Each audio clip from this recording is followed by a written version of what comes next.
My brother and his wife moved into my parents' house, then called it their new home. When I stopped by, my parents were living in the garage, while my brother bragged about his achievement to his friend. I'm 32 now, and if you told a 15-year-old me that one day I'd be the successful one in the family, I'd have laughed at you right off your bike. Back then, I was the quiet kid with hand-me-downs 2 sizes too big, the one who ate lunch alone and didn't complain when he got left behind. I was the second son after Nathan, my older brother, who, according to everyone from our kindergarten teacher to our great-aunt June, was destined for great things. Nathan got the varsity jacket, the loud applause at graduation, the spot at Dad's mechanic shop. Me, I got out. Not in a dramatic suitcase in the rain kind of way, more like a slow fade out. I went to college on a scholarship, got a finance degree, and quietly clawed my way into a career most of my family didn't understand, let alone respect. Growing up, our family was fine, I guess. Blue-collar through and through. Dad ran a small but reliable auto shop, and Mom worked part-time at the school cafeteria. They did what they could with what they had. We weren't the Brady Bunch, but we weren't dysfunctional either until you looked closer. Nathan, older by 3 years, learned early how to charm his way through anything. He wasn't cruel exactly, just entitled in the way only someone praised his whole life could be. Whenever something went wrong, the family shielded him. Crashed the car, boys will be boys. Forgot Mom's birthday, he's just stressed. I learned to live in the silence between his loud mistakes. When I moved to another city after college, it was like disappearing from their radar. I came home for the big holidays, Thanksgiving, Christmas, but even then it always felt like I was a guest at someone else's family gathering. Nathan would make little digs masked as jokes. Look who finally decided to visit, or must be nice rolling in Wall Street money. For the record, I wasn't on Wall Street. I worked as a financial analyst at a mid-sized firm, lived in a modest 2-bedroom apartment, and still drove the same beat-up Civic I bought in college. But to Nathan, the idea that I wasn't scraping by like the rest of the family made me a punchline. Still, despite the jabs, I stayed connected. I called Mom once a week, even if it was just to hear her talk about her garden or some neighbor's dog drama. I sent cards on their birthdays. I offered to help with bills once or twice, which Dad always turned down with a gruff, "We're managing just fine." I respected that. I knew their pride. I knew mine too. So I kept grinding, working long hours, saving aggressively. When the pandemic hit, and a lot of people lost their footing, I doubled down. I invested smart, took some calculated risks, and started building a real portfolio. By the time I was 30, I had enough for a down payment on a home. And not just for me. See, there's a quiet kind of ache that comes from knowing your parents spent their whole lives giving only to face retirement with aching knees, fading dreams, and a house that creaked louder than they did. I couldn't stomach it anymore. So last year I started looking. Nothing fancy, just something clean, accessible, and comfortable. A place where they could age with dignity, maybe even enjoy themselves a little. I settled on a charming 1-story ranch-style house in a peaceful neighborhood about 20 minutes from where they lived. Big backyard, modern appliances, a wraparound porch that caught the evening sun just right. $500,000 all in. I paid cash, told them it was an investment property. I didn't want to rent out just yet, then handed them the keys and said, "Happy retirement," Mom cried. Dad went quiet in that way he does when emotion might crack his voice. Nathan didn't say much at all, just nodded and said, "That's generous." It didn't bother me at the time. I wasn't doing it for praise. I was doing it because it felt right, because they deserved a soft landing after years of hard ground. We all moved some furniture in together, me, Nathan, his wife Amelia, even a couple of his buddies. It was a good day, a rare one. Everyone smiling, no one sniping. But something changed after that. It was subtle at first. Calls from Mom grew shorter. She sounded tired. Not physically, more like emotionally drained, like she was choosing her words carefully. When I asked how the new place was, she said things like, "Oh, we're adjusting," or "It's nice just taking time to settle in." I offered to come visit, maybe bring lunch. She hesitated. "Maybe next week, sweetie. We've just got a lot going on right now." That wasn't like her. Mom loved when I dropped by. She used to make a whole afternoon of it, tea sandwiches, those lemon cookies I could never replicate. Something was off. Then there was the time I FaceTimed her and saw that she was outside wrapped in a shawl sitting on one of the patio chairs. I asked if everything was okay inside. She gave me a tight smile and said, "It's just loud in there sometimes." I didn't push. I should have. Nathan hadn't called me in weeks either, which wasn't unusual, but still. After the house thing, I figured maybe we'd turned a corner. Maybe we weren't best friends, but at least we were family. I was wrong. A month after they moved in, I decided to stop by unannounced. Nothing dramatic, just a surprise visit with some takeout, and a bottle of wine Mom liked. It was a sunny Saturday afternoon, the kind of day that begged for a slow meal and good company. I pulled into the driveway, noticed a few unfamiliar cars parked out front, and felt my first twinge of unease. Maybe they were having guests. Maybe I was crashing something. But as I walked up the steps, I heard laughter. Loud, boisterous, unfamiliar. I rang the doorbell. No answer. After a beat, I just let myself in. It was, after all, my house. The living room was packed. A group of women I didn't recognize were standing around with wine glasses ooh and ah over the decor. Amelia, my brother's wife, was leading them around like a real estate agent. "This is the formal dining room," she was saying, "though we're thinking of knocking out that wall for more space." One of the women gasped, "Oh, it's beautiful. You guys are so lucky." Amelia beamed. "Yeah, it's our new place. Finally upgraded." I stood frozen in the doorway, takeout bag still in hand. No one noticed me at first. Then someone did. Nathan walked out from the hallway, saw me, and smirked. Not smiled, smirked. Well, look who's here." I didn't say anything at first, just scanned the room again like maybe I had walked into the wrong house. But no, there was the photo of Mom and Dad on the mantel. There was the ceramic rooster Mom had owned since I was a kid, now perched above the kitchen cabinets. My jaw clenched. "Where's Mom?" I asked. Nathan shrugged. "She's around." I walked past him down the hall toward the laundry room. The door was slightly ajar, and inside I found her mom sitting on a small folding stool, eyes, red hands in her lap. The dryer was running, muffling the noise from the party. She looked up when she saw me, startled. "Spencer." "What's going on?" I asked, setting down the food. "Why are you in here?" She hesitated. Her mouth opened, then closed. Finally she whispered, "It's just easier this way. I didn't understand." "Easier how?" But before she could answer, Dad walked by through the garage door, rubbing his eyes like he'd just woken up. He didn't notice me at first. Then he saw the food, saw me, and froze. "Dad, were you sleeping in the garage?" Another pause. Another tight-lipped smile. "It's cooler out there," he muttered. Something snapped inside me. I turned on my heel and stormed back into the living room. The women were laughing again. Amelia was showing off the pantry. Nathan had a beer in hand. I walked straight to the center of the room, pulled the deed out of my jacket pocket, because yes, I had brought it thinking I might finally change the name over officially, and held it up. "Just so we're clear," I said loudly enough to silence the room, "this house belongs to Mom and Dad. Not you, not your wife, and definitely not your little real estate tour group." Every face turned to look at me. Dead silence. And Nathan. Nathan just looked at me with that same smirk and said, "It's only fair we get it now. They've had their turn." I didn't move. I didn't blink. I just stared at him. And that's when everything changed. I stood there in the middle of the living room, the deed in my hand, the weight of it suddenly heavier than I'd ever imagined. The silence stretched longer than it should have. One of the women coughed awkwardly. Another shifted her wine glass from one hand to the other, but all I could hear was the distant hum of the dryer down the hall and the dull thump of my own heartbeat in my ears. Nathan didn't flinch. That smirk stayed glued to his face like it was stitched on. He didn't look surprised to see me. He didn't look embarrassed or nervous or caught. He looked amused, like I was a child stomping into the middle of his birthday party demanding attention. And somehow, that was worse than if he'd just gotten defensive or angry. "It's only fair we get it now," he repeated, this time with a lazy shrug. "They've had their turn."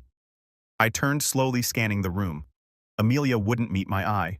One of her friends, a woman with 2 perfect eyebrows and a designer handbag slung over her shoulder, gave me a once-over like I was the rude one for interrupting their wine and tour hour. "I bought this house for them," I said, quiet now, but every word was sharper. They didn't ask for it. They didn't expect it. I did it because I wanted them to have something good, something safe. I turned to Nathan. "You had nothing to do with it." He tilted his head slightly like he was humoring me. And yet here we are. It was the smugness that's what did it. Not the entitlement, not even the blatant hijacking of the house. It was the arrogance, the absolute certainty that he could walk in, plant a flag, and claim something that wasn't his just because he believed he deserved it. "You're sleeping in the master bedroom, aren't you?" I asked him. Nathan leaned against the kitchen counter and sipped his beer. "We moved in when they started having trouble getting around. It just made sense, really. Because last I checked, Dad was sleeping on an air mattress in the garage." That got a few shocked gasps from the crowd. Amelia's lips parted, but nothing came out. Nathan didn't miss a beat. Dad likes the garage. Says it's cooler out there. I stared at him. You kicked our parents out of their own bedroom. We didn't kick them out, Amelia said quickly, her voice shaking a little. They offered. I mean, Spencer, they said it was fine. They said it was fine, I repeated slowly, because you made them feel like guests in their own home. No one made them feel like anything, Nathan snapped. If they wanted to speak up, they would have, but they didn't. So maybe you should think about why that is before you come in here like some knight in shining armor. I didn't answer him not right away because part of me knew he was right. Mom and Dad hadn't spoken up, but not because they were okay with it, because they didn't want to start a war, because they didn't know how, because after a lifetime of enabling Nathan's behavior, they didn't believe anyone would take their side, not even me. And the thing that stung most, they might have been right. I walked out of the room without another word. I found Mom still in the laundry room now, folding towels with the kind of mechanical care that made my chest ache. Spencer, she whispered when she saw me. I need the truth, Mom, I said, kneeling beside her. Are you okay? Really? She looked at me for a long moment, her hand still. Then she closed her eyes and took a shaky breath. Your father wanted to sleep in the garage. Said it didn't matter where he laid his head as long as we had peace. And you? I asked. Where do you sleep? She hesitated. In the guest room. Sometimes the couch if Amelia has friends over. My throat tightened. They treat you like visitors in your own house. She didn't answer that. She just folded the towel and set it in the basket like she hadn't heard me, but she had. I could see it in the way her shoulders curved inward like she was trying to make herself smaller. I stood and paced. Why didn't you tell me? We didn't want to cause trouble, she said softly. Your brother? He's struggling, Spencer. With what lack of shame? She gave me a look sharp and tired all at once. He's got a family now. Amelia is trying to start her own business. They've been under pressure. We thought if we let them stay for a little while. They've moved in, Mom. They've taken over. They're telling people this is their house. She flinched at that just slightly. We didn't want to disappoint you. Disappoint me, I repeated, voice breaking a little. You think I'd be disappointed in you for being kind, for letting your son bulldoze over your boundaries because you didn't want to start a fight? She smiled, sad and tired. You've always been the one who sees clearly, Spencer, even when you were little, but not everything's that simple.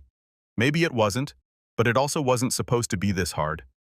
I hugged her then tightly and whispered that I'd handle it, that she didn't have to live like this, that it wasn't fair.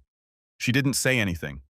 She just rested her cheek against my shoulder like she'd been waiting for someone to tell her that for a long, long time. Later that evening, I didn't go home.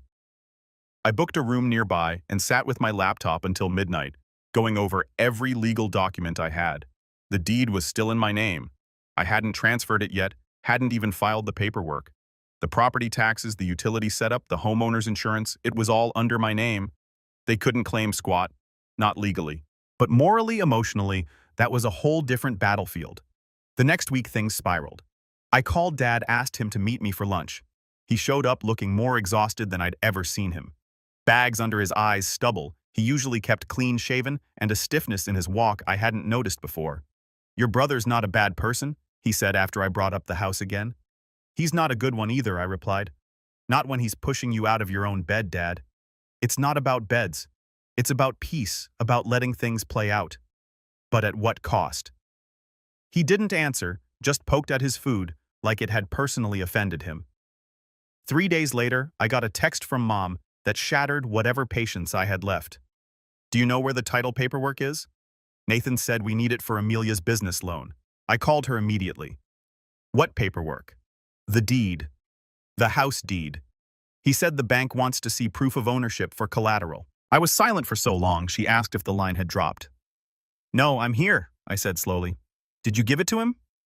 No, I told him I'd ask you first. My blood ran cold. Mom, listen to me. Do not give him anything. Not a copy, not a scan, nothing. But Spencer, he said. I don't care what he said. That document is not his to touch. Later that night, I drove back out to the house. It was dark by the time I arrived, and as I pulled up, I noticed something that made my stomach drop. There was a for sale sign planted on the front lawn. I marched up to the porch, heart pounding, and knocked hard enough to rattle the frame. Amelia opened the door, blinking like I'd just woken her up from a dream. What's the sign for? I asked. She looked startled, then forced a smile. Oh, it's just a backup plan. Nathan has some ideas. We figured if we could sell this place and downsize, we could use the equity to invest. Equity, I repeated stunned. You don't own anything. Nathan appeared behind her, arms crossed, jaw tight. We were going to talk to you about that. No, I snapped. You were going to go behind my back again, try to manipulate Mom into handing over paperwork, move my parents out of the house I bought for them, so you could fund your own plans. He stepped forward. Spencer, don't act like you're some hero. You live in the city. You drop in once every few months and expect everything to stay perfect. Mom and Dad need support, day-to-day support, and we've been here. We've been doing the hard work. You've been squatting, I said, and calling it sacrifice. Amelia's voice shook. You don't understand what it's like trying to build something from scratch. We needed a place, a fresh start, so you stole theirs. Nathan bristled. It's not stealing, it's family. Things change. People adjust. It's not our fault they don't need this space anymore. At that moment, I realized they genuinely believed it, that somehow, my act of generosity had turned into an open invitation, that my parents' silence had become consent, that Nathan saw their aging and uncertainty as an opportunity. I nodded slowly. You're right. Things do change. And with that, I turned around and walked back to my car, because I knew what I had to do next, but not before one final betrayal hit like a sucker punch the very next morning. I didn't sleep that night. I saw the for sale sign on the lawn. I couldn't. I paced the hotel room like a caged animal, flipping through emails, rereading legal clauses, rereading my own texts with Mom, like I could somehow rewrite history if I just stared long enough. But the truth wouldn't change. My brother had taken something pure, something I did out of love, and warped it into leverage, a tool, a pawn in whatever scheme he was playing at. The next morning, I drove back to the house before the sun even came up. I parked 2 houses down, just far enough not to be seen. I watched the porch lights blink on. I watched Amelia step out in a robe, cup of coffee in hand, as if nothing in the world could touch her. I stayed until Dad shuffled out from the garage, back hunched, dragging a plastic bag of trash behind him. The image of my father, once this towering figure who could fix anything with calloused hands and a wrench, now reduced to this silent tenant, broke something in me. That was my breaking point. But breaking isn't always loud. Sometimes it's quiet. Sometimes it's not a scream, but a slow inhale. Sometimes it's not revenge, it's resolve. I didn't confront them that day. I didn't storm in. I didn't wave the deed like a sword. I just drove home, gripped the steering wheel until my knuckles turned white, and started making calls. Not dramatic calls, quiet ones. A real estate attorney, a financial advisor, my accountant, a notary, my mentor from college, who knew a guy who dealt with domestic equity squatters, as he called them. I took notes. I listened more than I spoke. I kept everything tight and close to the chest, because the more I realized how deep Nathan had his claws in, the more I knew I couldn't afford to act impulsively. That week, I hit rock bottom. Not financially. I was still doing fine on paper. My job was stable. My savings untouched. But emotionally, spiritually, it was like a sinkhole had opened beneath everything I thought was solid. My chest felt heavy. My appetite vanished. Work felt meaningless. I'd built a life with the goal of taking care of the people who mattered most, and somehow doing exactly that had left me completely powerless. I couldn't eat without picturing my mom folding laundry in silence. I couldn't sleep without seeing Dad curled up in a garage cot like a forgotten uncle. And worse, I kept second-guessing myself. Maybe I had overstepped by buying them the house. Maybe Nathan was right.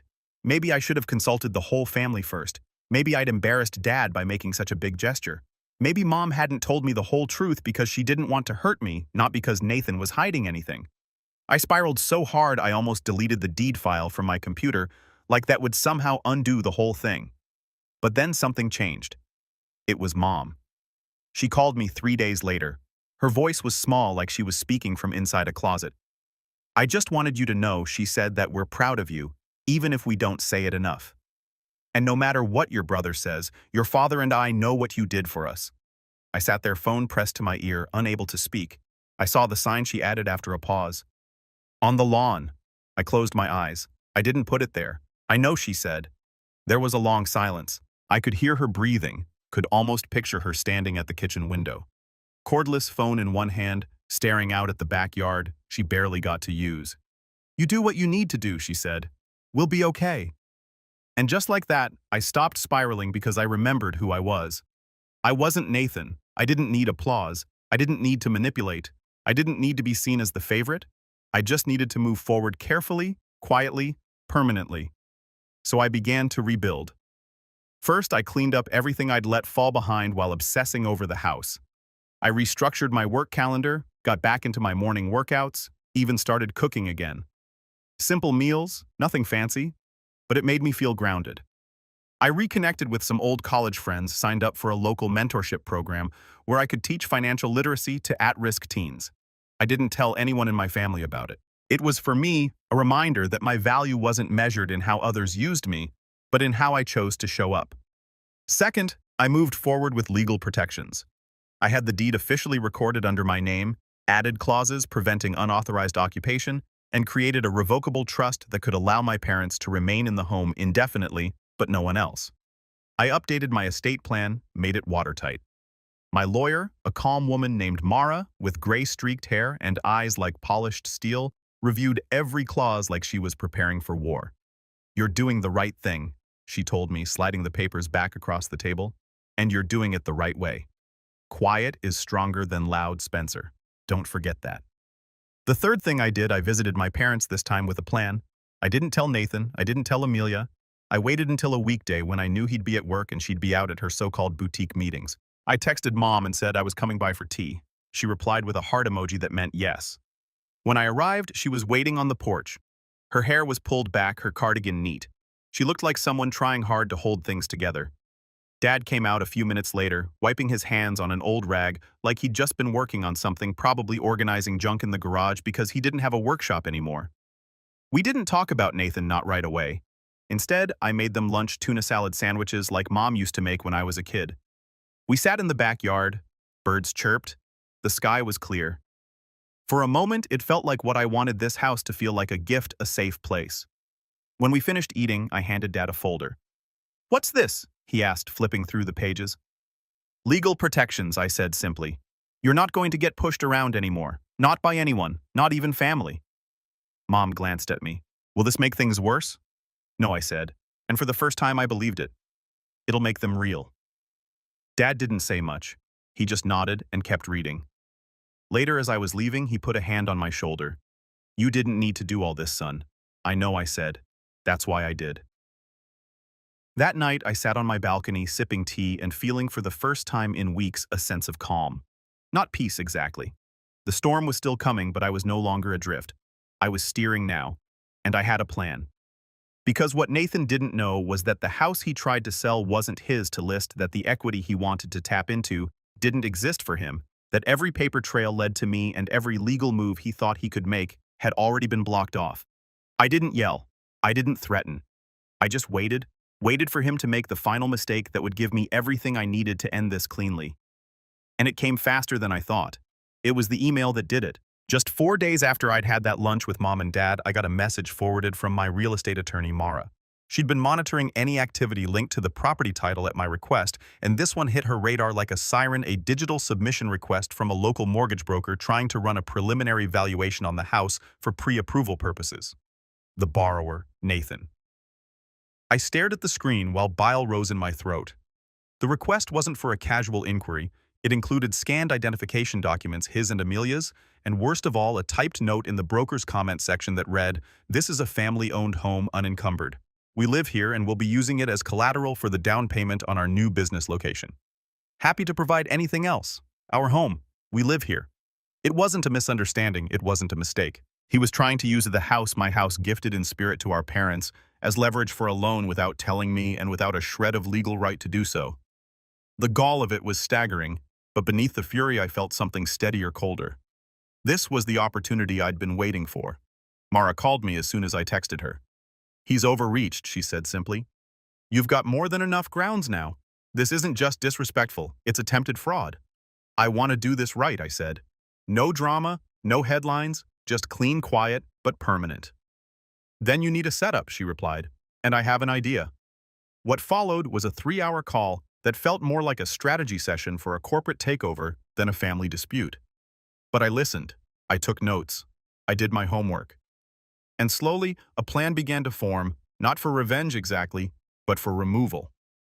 The first thing I did was upgrade the legal shield around the house. Mara helped me file a notarized affidavit of ownership and occupancy intent, then worked with a local judge to issue a notice of unauthorized occupancy, which we held in reserve for the perfect moment. The house wasn't being rented. Mom and Dad weren't listed as tenants, but as occupants with my written permission.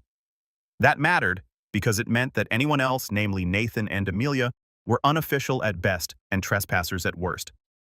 Meanwhile, I added cameras to the outside of the house, not hidden ones, legal ones. I hired a professional installation team and framed it as updating my parents' home security, which in part was true. I made sure the cameras faced the front porch, the garage door, the side yard, and most importantly, the driveway. That's where the black SUV always parked Nathan's. The second thing I did, I gave Mom and Dad a vacation. They didn't want to go, at first said they couldn't leave things like that, but I insisted. Paid for a 2-week stay at a quiet beachside rental I'd used myself before, private, clean, fully stocked, and completely off Nathan's radar. They left on a Thursday morning, and by Friday evening Nathan was already texting them. "Where are you? Why is there a lock on the garage door? Did you talk to Spencer again?" I watched from my phone as the footage came in. Amelia pacing the porch, Nathan muttering to himself in the driveway trying to get a signal. He hadn't noticed the cameras yet, or maybe he had and just assumed they were Dad's idea. Either way, he wasn't subtle. There was yelling phone calls. At one point, he even brought 2 guys over to help move furniture, though they never went inside, just circled the SUV, and eventually drove off when no one opened the door. He didn't have a key. I made sure of that months ago. That weekend, I called in the next piece of the plan, the witness. Her name was Mrs. Aguilar. She lived across the street and had known my parents for years. She was the kind of neighbor who knew everything: who got home, who mowed their lawn, who left lights on all night. I remembered her from my childhood as the woman who gave out full-size candy bars on Halloween and once bandaged my scraped knee with a kitchen towel and a prayer. She hadn't been thrilled with Nathan's move-in, especially after the loud music, the sudden guests, and the time Amelia parked across her driveway and acted like she was the one being inconvenienced. When I showed up at her front door, she welcomed me with a knowing smile and an iced tea. "I was wondering when you'd come back," she said. I told her everything. She listened without interrupting once. And when I finally asked if she'd be willing to provide a witness statement about what she'd seen, the parties, the cars, Nathan saying things like, "We own this place now," to delivery drivers, she didn't hesitate. "Honey," she said, "you just point me at the notary." The next part was trickier, getting Nathan to put it in writing. So I created a fake opportunity. Nothing illegal, just a gentle push. I had an old friend, Jared, who worked in real estate development. I asked him to pose as a private buyer, interested in residential investment properties. He reached out to Nathan via LinkedIn, pretending to be looking for a place to flip or co-invest in. And that's when Nathan took the bait. They had coffee, Nathan bragged, and within 2 days, Jared had an email chain in which Nathan claimed to own full control of a home his family transferred over informally. He even attached photos of the interior, photos I had paid for with my staging. Now I had everything I needed: the footage, the false claim to ownership, the witness, the paper trail. The next step was execution. Mara drafted the official notice of unauthorized occupancy. We filed it with the county, posted a copy on the front door, and sent a digital copy to Nathan's email with legal language so airtight, even the most delusional person couldn't pretend it was optional. The notice gave him 72 hours to vacate the property, remove any belongings, and cease representing the house as his own or face formal legal proceedings. It was delivered on a Tuesday at 9 a.m. By 9:17, my phone rang. It was Nathan. "You think this is funny?" he snapped before I even said hello. "No," I replied calmly. "I think it's overdue. You're kicking your own brother out of Mom and Dad's house." "It's not their house, Nathan," I said. "It's mine. And they were guests of honor. You were an invader. You're overreacting. This is just a misunderstanding. Really." "Then why were you trying to use it as loan collateral?" "Silence. I have the email," I added. "From the broker, from Jared, from you. Want me to keep going?" More silence. "Then they need us. You think they'll be okay without us there?" "They already are," I said. "They're on vacation. You didn't even notice." I could almost hear the blood drain from his face. "And when they come back," I continued, "they'll have a fully restored home with no tension, no arguments, no fake house tours, and no one sleeping in the garage. You'll regret this." "No," I said. "You will." And I hung up. But I wasn't done yet. The last part of the plan was the one I took the most care with: the return. Mom and Dad came back a few days later to a completely cleaned and reset house. I'd brought in a cleaning crew, repainted the garage, restored their original bedroom setup, restocked the pantry, and even left a small welcome back card on the kitchen table with a note. Your home is yours again. Love, Spencer. Mom called me in tears. Dad didn't say much, just grunted in that emotional way he does when words aren't enough. But the relief in his voice that said everything. Nathan, meanwhile, had gone radio silent, which was just fine because the final move was still coming. The silence after Nathan's last phone call didn't feel triumphant. It felt like the moment right before a storm breaks heavy electric, almost too still. I wasn't celebrating anything yet because Nathan was the type of person who didn't back down until the world physically forced him to. He always needed a final blow to convince him the fight was actually over. That blow came faster than even I expected. On the morning of the 72-hour deadline, he showed up at the house before sunrise. I know, because the cameras caught everything. Him stomping up the walkway, rattling the door handle, ringing the bell 5, 6, 7 times in a row. When no one answered, he grabbed his phone and started pacing across the porch, muttering into the speaker. Then he spotted the notice taped across the door. His face went pale, then red, then pale again. He ripped it off and read every line. I watched his jaw move as he traced the words with his eyes. Unauthorized occupancy, cease and desist, immediate removal. Owner retains sole authority, legal action pending. He crumpled the notice in his fist, threw it into the flower bed, and stormed back to his SUV. He revved the engine hard enough to make the camera shake, then peeled out of the driveway like a man trying to outrun reality. It was the most peaceful morning the house had seen in months. But revenge, real clean revenge, isn't about catching someone in a moment of panic. It's about letting their own choices close the door behind them. 2 days later, I got a frantic voicemail from Amelia. Spencer, please call me back. This is all a misunderstanding. Nathan didn't mean well, he didn't know. Okay, he should have known, but we didn't realize the paperwork wasn't just, please call me. I didn't. Another voicemail came an hour later, then a text. We need to talk, please. I didn't answer that either because the next step wasn't about talking. It was about clarification. Mara and I moved forward with the final action, a formal filing with the county that barred Nathan and Amelia from making any claim on the property, plus a record of attempted fraudulent representation for a secured loan. It wasn't a criminal case, I didn't want one, but it was an official mark on their financial record, just enough to keep lenders wary, just enough that any future we own the place, conversations would be met with a side eye from anyone with a license. We also filed a no trespass order on the property on behalf of myself, Mom, and Dad. When the sheriff's office delivered it, I heard from Mrs. Aguilar later. Nathan stood in the driveway arguing with the deputy until the man finally said, Sir, the more you talk, the worse this looks. That finally shut him up. Meanwhile, I kept focusing on the rise. The mentorship program I had joined teaching financial basics to teens was unexpectedly grounding. Those kids reminded me of myself at that age, quiet, unsure, overlooked. They asked questions I wish someone had answered for me when I was 16. Watching them light up when they understood taxes or savings or compound interest made me feel good, like I was building something real. I also started taking Mom and Dad out more. Sunday breakfasts, movie nights, trips to the farmer's market. They relaxed in ways I didn't even know they'd forgotten. Mom stopped wringing her hands. Dad's shoulders loosened. The house felt like theirs again, not a battlefield, but a home. One afternoon, a month after the eviction, we sat on the porch, sipping iced tea while the sun dipped behind the trees. Mom glanced over at me and said softly, I didn't know how much weight we were carrying until it was gone. That sentence alone made every sleepless night worth it. Nathan stayed quiet for a while, and I thought maybe he'd learn from this or at least let it go. I was wrong. He reached out again, this time with a message so long I had to scroll 3 times. It started with excuses. You blindsided us, we were trying to build a future, then accusations. You wanted to make us look bad, you enjoy being the hero, then guilt. Mom and Dad will be alone when they need help and you won't be there. Then finally a confession wrapped in arrogance. I deserve the house more than you ever did.